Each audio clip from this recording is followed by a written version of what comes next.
Welcome to Koffee Chats with Klaas. I'm Alyssa Ebert, and today I'm here with Kyle Kite, CFO of Klaas Financial, to discuss one of the more important questions retirees have, which is whether they should consider getting long-term care insurance to cover potential long-term care needs in their households.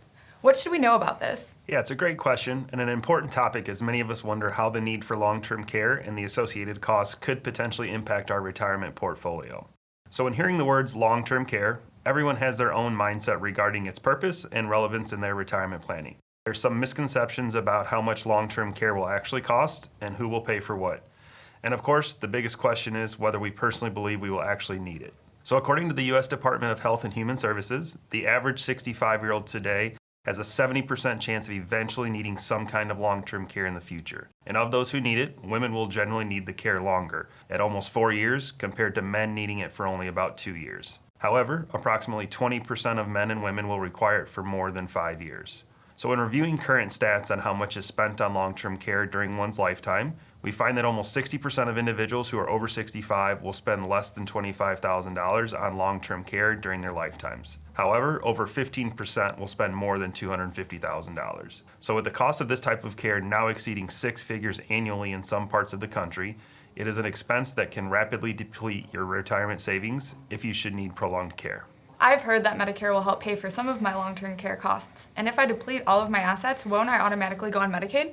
Another great question. So yes, we often hear some confusion from what people think Medicare will pay for when it comes to long-term care. So here are some current facts. Medicare does help to pay for your recovery in a skilled nursing facility after a 3-day hospital stay and will cover the total cost of skilled nursing care for the first 20 days, but only for the first 20.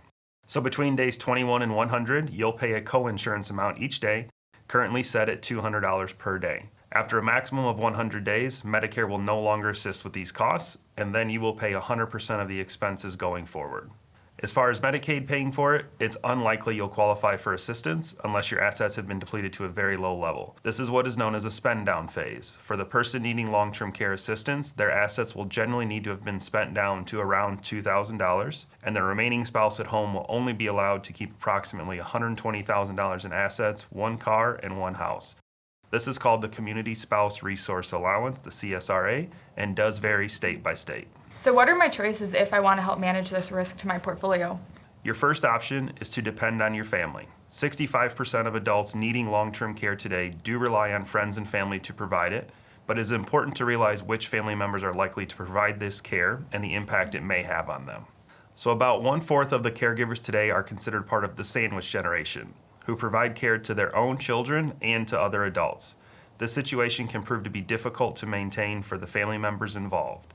About 1/3 of these caregivers are 65 or older, so imagine if you're an 85-year-old needing care, you may be having your 65-year-old retired child caring for you, which physically may take a toll on them. So the second option is self-funding. So many people can successfully self-fund long-term care costs using savings, investments, retirement accounts, and if necessary, with non-portfolio assets. You'll want to make sure that your assets as you enter retirement are sufficient to cover ongoing living expenses based on a reasonable withdrawal strategy, plus figuring in potential long-term care costs. So the third option is probably securing long-term care insurance. What should we understand about this? Long-term care insurance is designed to help pay for the cost of necessary care if you cannot perform activities of daily living, or ADLs, or suffer from a cognitive disorder. So ADLs include things like bathing, dressing, eating, and using the toilet. Cognitive disorders include Alzheimer's disease and dementia.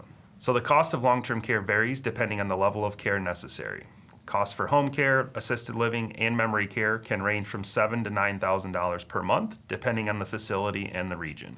So there's various types of insurance policies to help address these needs, such as traditional long-term care policies that sometimes can be more difficult to qualify for, but may be more reasonable to afford.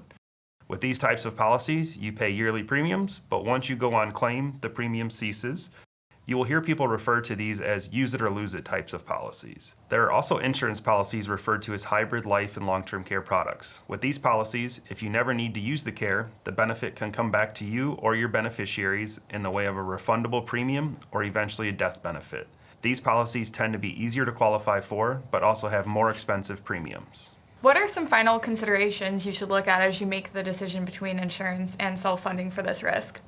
So when assessing the risk or expense of long-term care, you should take into account your age, As the older you are, the more expensive long-term care insurance premiums will be. Your current health, as you may be denied coverage or charged higher premiums if you have a chronic health condition, your family situation with regards to who may be able to become your future caregiver, and ultimately your financial situation. If you have a well-funded retirement plan, you may be able to fund future care needs. Ultimately, whether to buy long-term care insurance is a personal decision, but it's important to weigh the pros and cons. Speak to your financial advisor or to a long-term care specialist to make sure you have evaluated all risks for you and your family. That's great information, Kyle, and thank you for joining us for Coffee Chats with Klaas.